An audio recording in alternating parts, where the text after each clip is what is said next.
हम लोग टाल में वोट मांग रहे थे, रास्ता में देखे कि 100 गाड़ी खड़ा है, तो उसके बाद हम मुझे कोई वोट होकर मांग रहा है तो हम लोग आए। तो उसके बाद मुर्दाबाद करने लगे। तभी हम कहे कुछ नहीं कोई बोलो, तो 30 गाड़ी हम आगे बढ़ गए, 10 गाड़ी हमारा पाछू रह गया। उसको कुल मारना चुरना शुरू कर दिया। बहु हुआ, हम तो 40 गाड़ी आगू थे। अब पंजा कुल अंगड़ी में पहन लेता, रेलवे वाला कुल रोड़ा रख लेता, एकदम भूल तैयारी। सूरजभान के यह था कि लड़ाई झगड़ा कैसे हो जाए तब वोट में ऐसे हो जाए। सूरजभान का ही खेला है। तो उस मार्केट में दुलारचंद के पट्टा रख लेता, दिन भर गाड़ी दबाना, दिन भर कथी करना। दुलारचंद भी जमात में सबसे पहले दुलारचंद ने हाथ छोड़ा है कुल पर।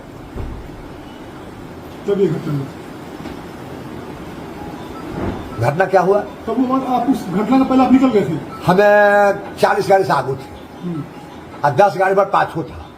जब बुझ गया कि काम भरों निकल गया, कम बचा तो चूड़े लगा गरिया के, गरिया 10 के चूड़ दिया। तो आपका भी समर्थक का वाहन क्षतिग्रस्त हुआ? इसमें तो था कुछ, हमारे ब्लॉक तो होबे किया। जो पाछू नहीं बता रहे हैं, 10 को छोड़ दिया।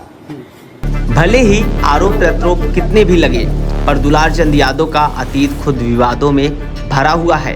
पुलिस रिकॉर्ड के मुताबिक वह टाल क्षेत्र का कुख्यात अपराधी माना जाता था, जिस पर रंगदारी, जमीन कब्जा और अवैध वसूली के कई संगीन मामले दर्ज थे। 2019 में उन्हें तत्कालीन एसपी लिपि सिंह ने गैंगस्टर बताकर गिरफ्तार किया था। जनसुराज ने भी स्पष्ट कर दिया कि दुलार चंद यादव पार्टी के सदस्य नहीं थे, बल्कि सिर्फ उनके उम्मीदवारों का समर्थन दे रहे थे। अब इसमें निष्कर्ष और एक बड़ी चुनौती निकलती है। क्या मुकामा की यह वारदात साफ करती है कि बिहार में सत्ता की लड़ाई अब गोली और बाहुबल के साए में लड़ी जा रही है?